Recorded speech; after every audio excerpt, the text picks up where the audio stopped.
Bonjour frères et sœurs, j'ai repris un tome qui était ouvert. Chez moi, il y a beaucoup de tomes qui sont ouverts parce que je n'ai pas toujours le temps. Alors je prends selon un enseignement qui est donné, un tome qui est cité et je commence la lecture et puis je suis accaparée par des occupations du devoir d'État.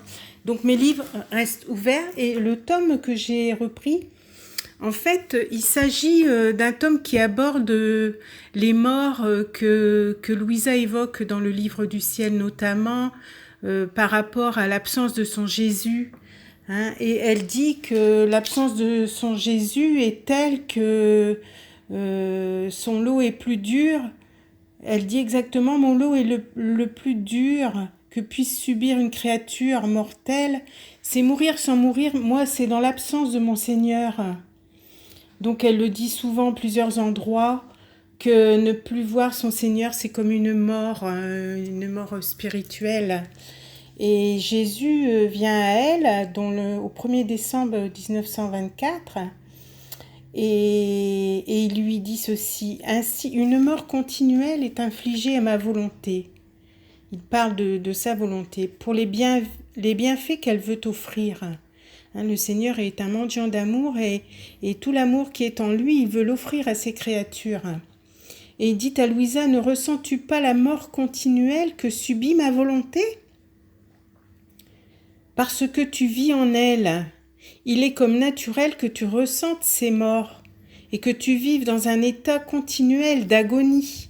Donc c'est pas uniquement le manque de Jésus, c'est le ressenti des morts que Jésus a en lui, par le refus de ses créatures à tous ses attributs, que ce soit la lumière, la grâce, toutes les vertus et les qualités de la divine volonté qui sont refusées par les créatures sont autant de morts que je subis, dit Jésus. La mort de l'amour, de la sainteté, de la grâce.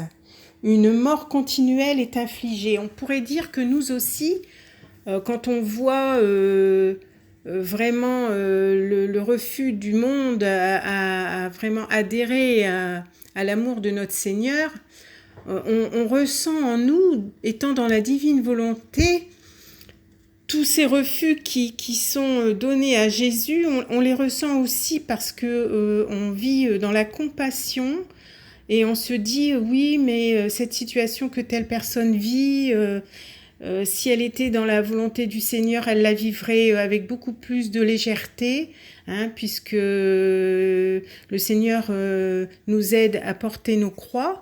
Et donc, c'est un peu aussi pour nous une agonie quelque part, dans la compassion que l'on peut ressentir envers les créatures qui ne vivent pas dans la vie de notre Seigneur. Voilà ce que je voulais dire.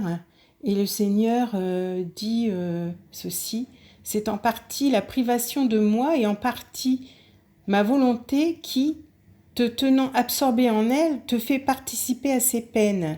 Ma fille, la vraie vie dans ma volonté implique que la créature qui vit en elle partage les peines qui me sont infligées par les créatures.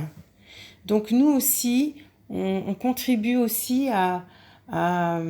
en partageant les peines du Seigneur, à vivre ces morts, la mort de notre propre volonté déjà, et le partage des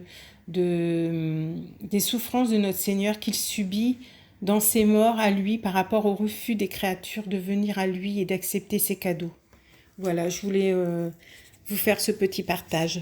Je vous embrasse tous bien fort dans le fiat maintenant.